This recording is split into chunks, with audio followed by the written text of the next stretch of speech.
The Right Side with Doug Billings. Hello, America. Hello, world. Welcome to this special edition of The Right Side. I'm Doug Billings, your host, coming to you from smack dab in the middle of the fruited plain. Ladies and gentlemen, what happened in yesterday's primaries, especially in Kentucky's 4th Congressional District, it wasn't just another election. It was a thunderous and a crystal clear verdict from the American people. We are done with obstruction. We're done with gridlock, and we're holding every Republican accountable to the America First mandate that we delivered in the historic 2024 landslide. So, my friends, look, this is exactly how a healthy republic is supposed to function. Yesterday, voters in Kentucky decisively chose Ed Gallrein, a farmer, former Navy SEAL, and a true America First fighter, over the long-time and long-term incumbent Thomas Massie. So this race became the most expensive House primary in American history for one simple reason. The base, you and me, we're wide awake, we're informed, we're absolutely finished with anybody who stands in the way of delivering the results that we voted for. So let's get straight to the facts that mainstream media and even some so-called conservative commentators are desperately trying to spin. Thomas Massie didn't lose because of some mysterious conspiracy or because voters suddenly turned on conservative principles. He lost because his own voting record directly obstructed the core America First agenda that the American people demanded. Here's the unvarnished truth about all of it. Massie was the lone Republican repeatedly voting against critical border security, Department of Homeland Security funding bills, including measures that delivered billions of dollars for ICE deportations.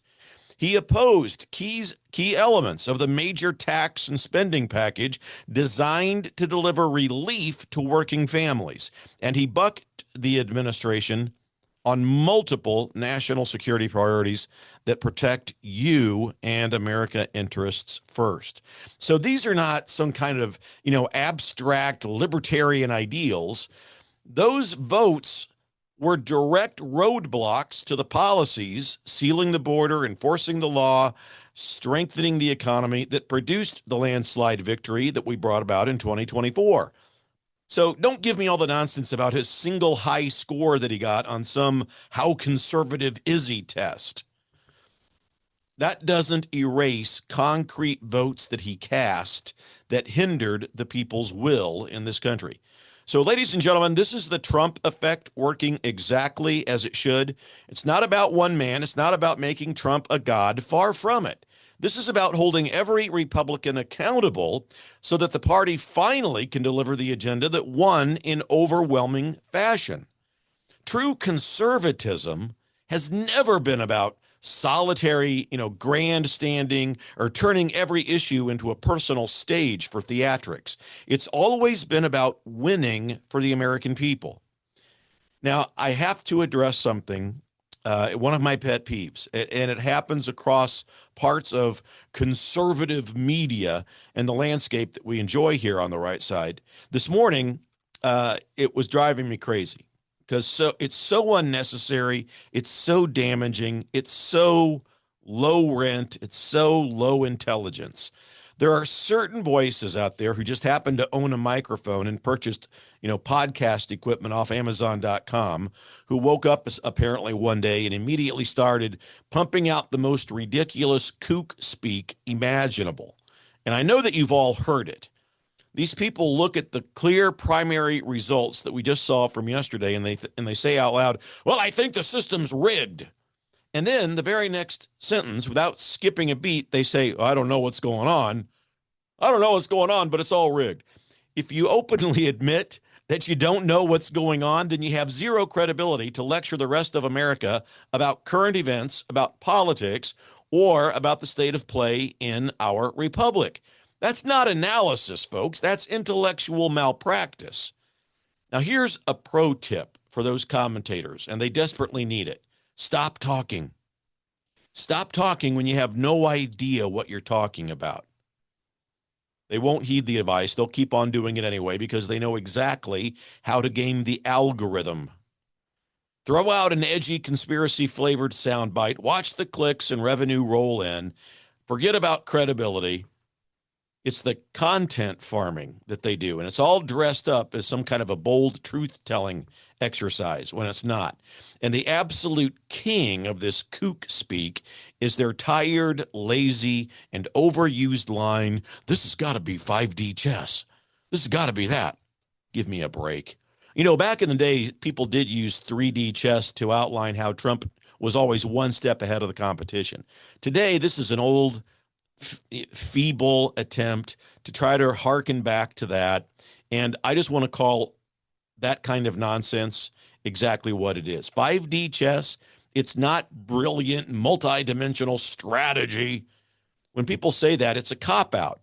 And it's what people say when straightforward voter accountability catches them flat-footed and off guard. And it turns real observable events, engaged citizens rejecting obstruction and demanding results, into some kind of a colluded fantasy game where nothing is ever what it seems. Everybody's against us. Everybody in government. It's just a show.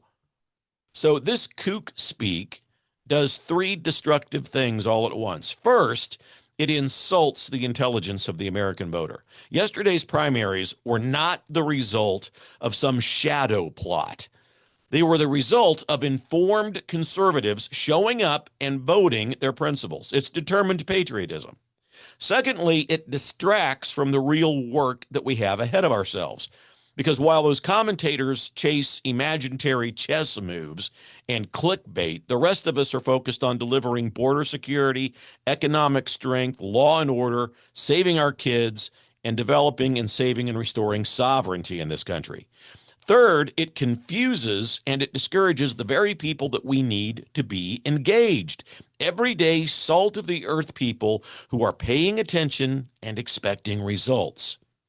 So, my friends, the conservative movement has never advanced through conspiracy theories or, multi-dimensional metaphors. It's advanced through clarity and through courage, through determined patriotism, through consistent delivery, through the truth. Ronald Reagan didn't win by telling people that the system was rigged in ways that only he could decode. He won by speaking plainly, by offering bold solutions and trusting the American people. Yesterday proved that the same principle is alive and well. MAGA is alive and well. Please give yourself permission to disassociate from all of the Alex Joneses and the Tucker Carlsons, the Candace Owens, the Megyn Kellys, who are trying to convince you that MAGA is dead. They're only interested in clicks. They're not interested in you. They're not interested in delivering the truth to you.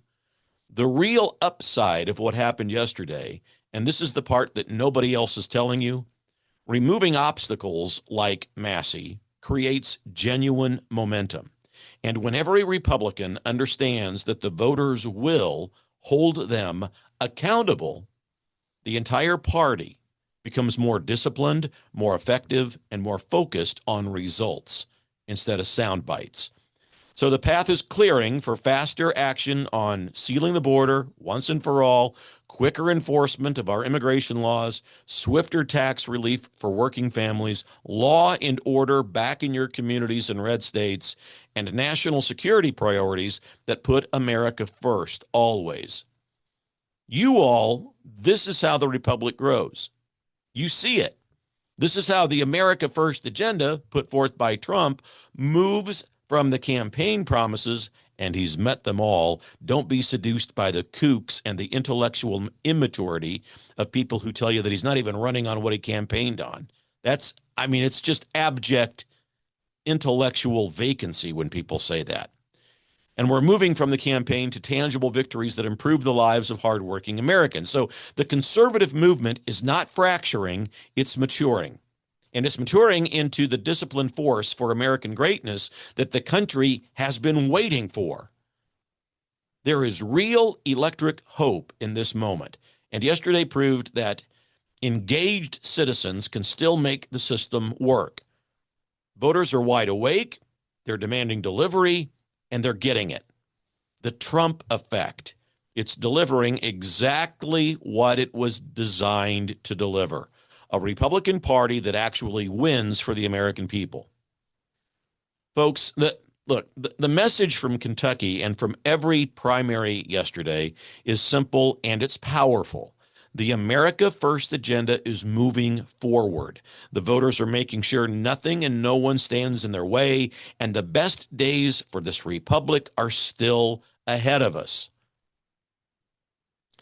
So if you agree that the Trump effect is working, the kooks need to be called out, drop a comment below. Let me know what your thoughts are. Let me know what your opinions are.